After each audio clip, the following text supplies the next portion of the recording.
उधर किसानों का आंदोलन 30वें दिन भी जारी है। आंदोलन में शामिल किसानों का दो टूक कहना है, तीनों कृषि कानून रद्द हों, एमएसपी को कानून का दर्जा मिले, लेकिन सरकार बीच का रास्ता निकालना चाहती है।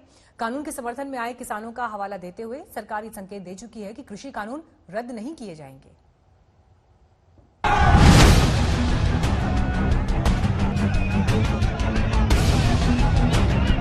किसान कमाई छोड़कर लड़ाई को विवश है, हर बार छोड़कर सड़क पर बसेरा बनाने को विवश है।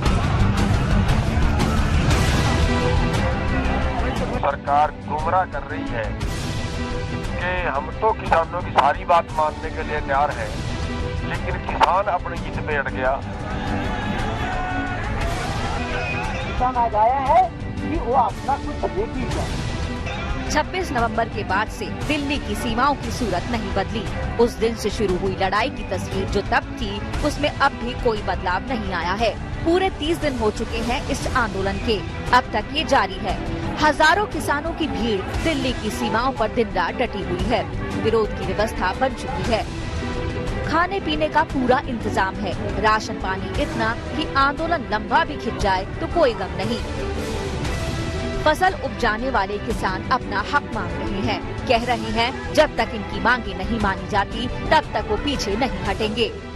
सरकार ये कह रही है कि ये कानून किसानों के पक्ष में है, किसानों की समझ में नहीं आ रही। जब सारे देश का किसान इनको नकार रहा है तो सरकार हमारे ऊपर जबरदस्ती क्यों थोपना चाहती है? इसके पीछे क्या राज है? हम अपना भला नहीं करवाना चाहते, सरकार जबरदस्ती क्यों कर रही है? कृषि मंत्री ने किसानों को चिट्ठी लिखी, कृषि कानून का सच बताया, अपना इरादा साफ किया, लेकिन सरकार के इरादे पर इन प्रदर्शनकारी किसानों को ऐतराज है। वो सवाल कर रहे हैं कि कृषि कानूनों को रद्द करने से क्यों हिचक रही है सरकार।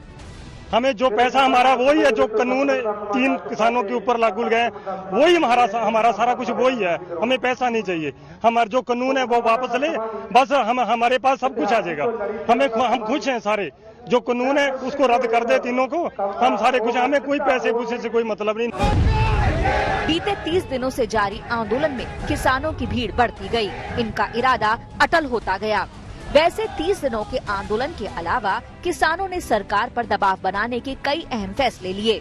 8 दिसंबर को किसानों ने भारत बंद किया, 14 दिसंबर को देशव्यापी भूख हड़ताल की, 21 दिसंबर से फिर अनशन का दौर जारी है। 23 दिसंबर को किसानों ने देशवासियों से एक वक्त का खाना नहीं खाने की अपील भी की और अब आज से हरियाणा में 27 दिसंबर तक टोल वसूली बंद करने का फैसला हुआ है।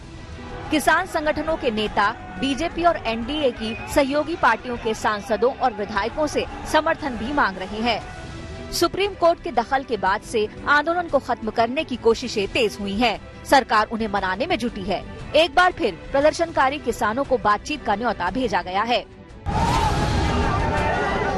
बीते 30 दिनों में दिल्ली की सीमा पर किसानों का हुजूम कम नहीं हुआ। यूपी, हरियाणा, पंजाब और कुछ अन्य राज्यों के किसान इनके समर्थन में दिल्ली पहुंचते रहे हैं, ताकि किसानों की आवाज को बुलंद किया जा सके। जितेंद्र बहादुर सिंह के साथ आज तक ब्यूरो।